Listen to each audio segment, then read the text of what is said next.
बहुत समय पहले की बात है। नीलगिरी की पहाड़ियों के पास चंदनपुर नाम का एक खुशहाल राज्य हुआ करता था।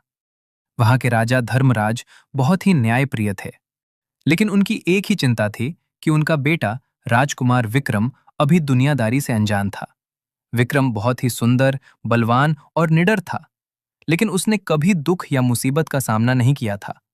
अचानक एक दिन राजा धर्मराज बहुत बीमार पड़ गए।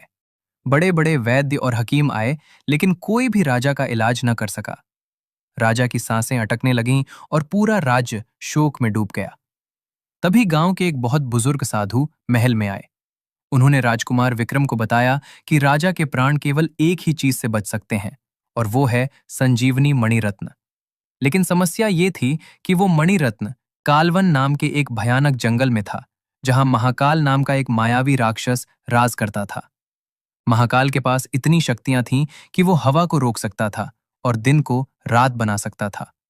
लोगों का कहना था कि उस जंगल में जो भी गया वो कभी वापस नहीं लौटा। राजकुमार विक्रम ने अपने पिता की जान बचाने के लिए उसी वक्त कसम खाई कि वो उस मणिरत्न को लेकर ही वापस आएगा। माता पिता का आशीर्वाद लेकर अपनी तलवार और घोड़े के साथ विक्रम उस भयानक कालवन की ओर निकल पड़ा। जैसे जैसे विक्रम कालवन के करीब पहुंचा, हवा ठंडी और भारी होने लगी। पक्षियों की चहचहाहट बंद हो गई और चारों तरफ एक अजीब सी खामोशी छा गई। जंगल की सीमा पर पहुंचते ही उसके घोड़े ने आगे बढ़ने से मना कर दिया और डर के मारे हिनहिनाने लगा। विक्रम समझ गया कि आगे का सफर उसे पैदल ही तय करना होगा। उसने घोड़े को वहीं छोड़ा और घने जंगल में प्रवेश किया। जंगल वाकई मायावी था।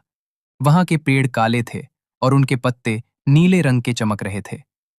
अजीब बात यह थी कि वहां सूरज की रोशनी जमीन तक नहीं पहुंचती थी, फिर भी एक रहस्यमयी बैंगनी रोशनी हर जगह फैली हुई थी। विक्रम अभी कुछ दूर ही गया था कि उसे लगा कि पेड़ अपनी जगह बदल रहे हैं।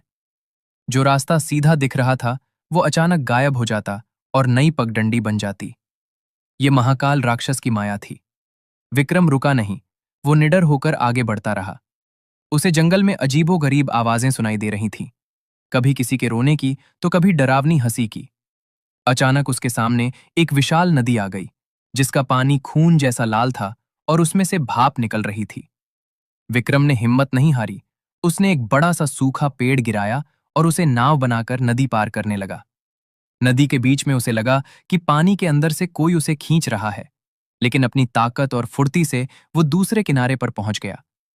नदी पार करते ही जंगल का नजारा बदल गया।